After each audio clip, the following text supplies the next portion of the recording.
Kembali di Kompas Petang, Saudara. Korps Garda Revolusi Iran menyatakan kesiapannya untuk bertempur termasuk menghadapi ancaman agresi Amerika Serikat. Pernyataan ini disampaikan di tengah seruan sejumlah negara kepada warganya untuk meninggalkan Iran. Panglima Garda Revolusi Iran Muhammad Pakpur dikutip dari APTN memperingatkan negara itu siap memberikan balasan telak terhadap setiap serangan Amerika Serikat dan Israel yang ditujukan terhadap negara itu. Garda Revolusi menyatakan kekuatan udara mereka dalam posisi siap tempur. Iran menegaskan persediaan rudal mereka telah ditingkatkan sejak perang dengan Israel Juni tahun lalu. Iran juga terus memantau penempatan personel dan senjata Amerika Serikat di pangkalan militer di Timur Tengah.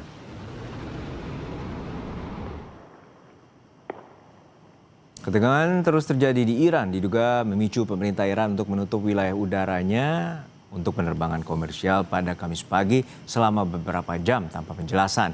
Di lain sisi, Menteri Luar Negeri Iran Abbas Araghchi mendesak Amerika Serikat menemukan solusi melalui negosiasi. Dalam wawancara dengan Fox News untuk pesannya kepada Presiden Trump.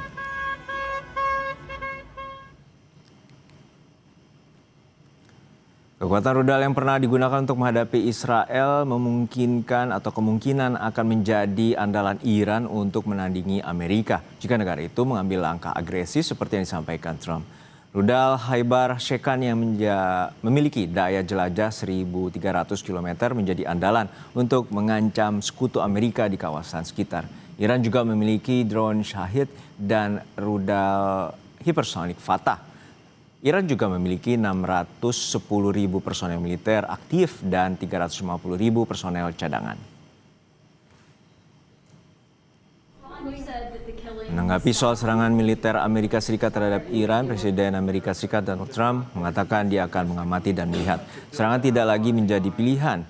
Itu disampaikan Trump di Gedung Putih, Washington DC. Sebelumnya, serangan Amerika dikhawatirkan terjadi saat Trump memprovokasi demonstran di Iran dengan mengatakan atau memberikan bantuan telah berjalan dan menyuruh mereka untuk terus berdemonstrasi.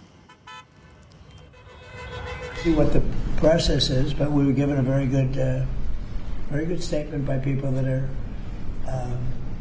aware of what's going on. No executions. Everybody's talking about a lot of executions were taking place today. We were just told no executions. I hope that's true. That's a big thing. Yes, man.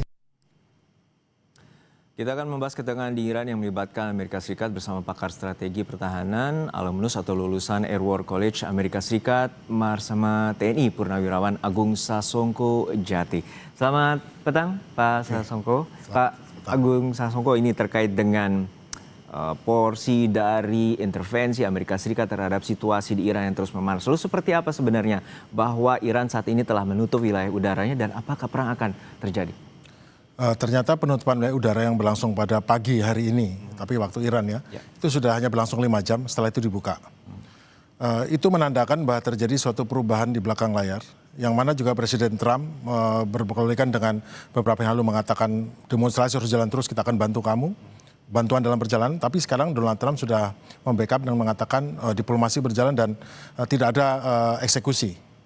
Nah, itu berarti ada di belakang layar sudah ada pembicaraan. Memang selama ini antara Menteri Luar Negeri Iran dan wakil daripada pemerintah Amerika Serikat terhadap Iran masih berdiskusi. Namun sesungguhnya apa yang dikerjakan ini adalah memang bagian daripada kompetisi antar negara, yang mana masing negara itu menggunakan instrumen kekuatan nasionalnya, yaitu diplomasi, informasi, kemudian militeri dan ekonomi menekan. Ekonomi sudah diserang. Iran diserang ekonomi sampai rakyatnya kesulitan dan demo. Kemudian ditambah juga diplomasi dan ada intelijen juga yang mengipasi jelas memang dari Amerika, dari Inggris, M16 dan Mossad dan CIA itu berperan besar. Karena kita tahu sebelum demo ini kira-kira ada 40.000 Starlink diselundupkan masuk Iran. Tahunya dari mana? Ya kalau Starlink itu bisa dihitung kan, berapa Starlink nyala di dalam Iran yang harusnya nggak ada. Dan itu jelas tujuannya bila ada terjadi sesuatu, internet ditutup, Starlink berfungsi. Nah, pada saat demo berlangsung selama minggu pertama, itu ternyata Starlink itu fungsional untuk membantu. Namun, turunlah Cina membantu Iran dengan memberikan jammer Starlink, yaitu jammer GPS, sehingga Starlink tidak berfungsi. Akibatnya, koordinasi demo, baik yang demo betulan dan demo yang memang direkayasa oleh pihak luar, itu menjadi berantakan. Dan pada hari Senin kemarin, justru berbalik malah demo pro pemerintah ya. Itu berjalan dan akhirnya menihilkan demo-demo. Nah, tentu dengan situasi yang berbalik ini tidak ada alasan bagi Amerika untuk menyerang ataupun membuat situasi kekuatan, leverage atau daya tawar berubah. Akhirnya berubahlah pendapat Amerika Serikat dan pemerintah Iran juga ini tidak ada yang mau perang kan. Ya. Tetapi pada saat kondisinya tidak ada alasan untuk melakukan serangan karena demonstran sudah beralih menjadi demo pro pemerintah di seluruh Iran, bukannya dari kota ke kota ini, dan jumlahnya jauh lebih besar daripada demonstrasi anti pemerintah. Nah juga di samping itu ancaman Iran. Sekarang Iran kalau dulu kan nunggu, nanti saya akan balas gitu. Sekarang Iran jelas dengan ancamannya saat pertama kali ada bom masuk atau serangan apapun, langsung Iran tanpa pikir ini akan menyerang Israel dan juga menyerang pangkalan-pangkalan Amerika di Timur Tengah. Ya, tentu intervensi ini tidak dilepaskan dengan kejadian di Juni lalu di mana perang 12 hari antara Iran dengan Israel. Dan tentu ini menjadi titik masuk di mana Amerika Serikat akan terus mengintervensi dan juga ada kepentingan untuk menumbangkan pemerintahan Iran. Nah, untuk saat ini kita bila berkaca dengan kekuatan dari Iran, seperti apa kekuatan militer, kekuatan rudal untuk posisi bahwa dengan adanya situasi memanas ini? Kita tahu bahwa setelah perang yang dahulu, memang kelihatannya Iran tidak mengalami banyak kerugian dibandingkan dengan pihak Israel ya contohnya. Namun di sisi lain Iran mendapatkan kemenangan secara politis, kemenangan secara informasional, posisinya jauh lebih kuat dan mereka lebih siap. Mereka sudah tahu silang strategi Amerika dan Amerika nggak bisa dipercaya. Dia tidak akan lagi berganding dengan Amerika. Pada saat berganding dulu malah diserang. Ingat dulu kan, padahal lagi berdering, lagi tawar-menawar, perundingan. Nah sekarang Iran sudah menggunakan ancaman dan dia udah tahu strateginya Israel, tahu strategi Amerika, baik strategi di perang informasi, perang ekonomi segala macam. Dan dia tahu titik-titik di mana, dan Iran sudah mengajukan ancaman bahwa mereka siap melakukan serangan pada saat menyerang. Jadi tidak balas-membalas dan mungkin sekarang tidak ada negosiasi, tidak ada memberitahu saya akan menyerang. Nah dan itu tidak siap itu karena Amerika banyak sekali kan pangkalan, ada 19 pangkalan di seluruh Timur Tengah yang semuanya masuk dalam jangkauan serangan Iran. Dan yang paling menakutkan adalah Iran menutup Selat Hormuz. Kalau selat itu ditutup, itu bayangkan hampir 40% minyak dunia lewat situ dan yang terjadi adalah harga minyak akan naik dan itu akan membuat malah masalah bagi teman-teman Amerika. Karena semua adalah penggunanya. Tujuan dari Amerika sebetulnya kan men-contain atau meng-containment terhadap China ini sebetulnya. Agar Cina mendapat kesulitan. Karena kemarin pada Venezuela diserang, Cina, dan serangan itu tidak hanya menyerang tapi juga menyetop tanker-tanker pembawa itu. Langsung seketika dari Cina itu mengalihkan ke Iran untuk membeli, karena kebetulan Venezuela dan Iran sama-sama jenis minyaknya minyak berat.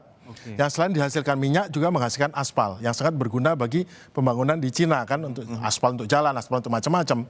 Nah itu tiba-tiba cepat langsung beralih. Nah, makanya segera serangan ditujukan kepada Iran dengan tujuan untuk bagaimana caranya menekan Iran sehingga pada akhirnya bisa menekan agar Cina kesulitan untuk mendapatkan sumber energi. Juga Presiden Trump memberikan sanksi 25% bila ada kerjasama dan kemudian Cina itu tidak ujuk-ujuk. 25% itu karena dia tahu seketika itu Cina mengalihkan langsung ke Iran dan tidak ada masalah dengan itu, tidak kesulitan.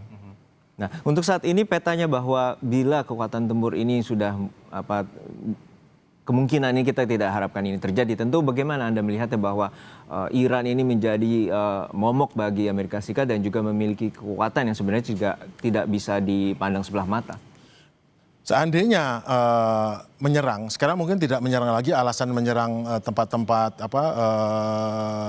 militer seperti atau tempat-tempat mengenai nuklir, pengayaan nuklir itu sudah tidak ada alasan. Sekarang adalah pilihannya bagi Amerika ataupun Israel, khususnya Israel itu adalah menyerang leadership daripada Iran. Namun sekarang mereka sudah tahu sebagian besar daripada Mossad, agent atau networking atau jaringan Mossad sudah dihancurkan dan kemungkinan juga pada saat mereka yakin betul dengan adanya demo ini akan terguling, namun berhasil digagalkan oleh pemerintah Iran sehingga membuat berbalik. Karena kemungkinan sebagian besar daripada agen Mossad atau jaringan itu diketahui, karena jangan lupa Safak dinas rahasianya Iran dengan Mossad itu sama jagonya itu. Mereka temenan dulu kan sebelum revolusi Iran, tapi sekarang mereka juga nggak kalah sebetulnya. Nah ini yang membuat sebetulnya orang Israel itu Amerika pengen berteman dekat dengan Iran. Masalahnya pimpinannya tidak cocok lah sistem ideologinya. Tapi sesungguhnya standar kehidupan Iran adalah standar Barat, westernized. Jadi Iran itu dengan segala macam kata-kata propaganda bahwa Iran itu gini-gini, sebenarnya negara yang makmur, maju, dan negara berpotensi besar di dunia dan negara yang maju di bidang pertahanan, di bidang teknologi dan semuanya. Baik, baik. Baik, terima kasih atas perspektifnya. Kita harapkan bahwa situasi segera mereda dan tentu ini menjadi harapan semua di mana Timur Tengah menjadi salah satu tolok ukur bahwa stabilitas di kawasan juga akan memperbaiki juga stabilitas di wilayah global. Terima kasih sekali lagi bersama TNI Purnawirawan Agus Sasongkojati, alumnus atau lulusan dari Air Watch College Amerika Serikat. Terima kasih. Selamat sore, Pak.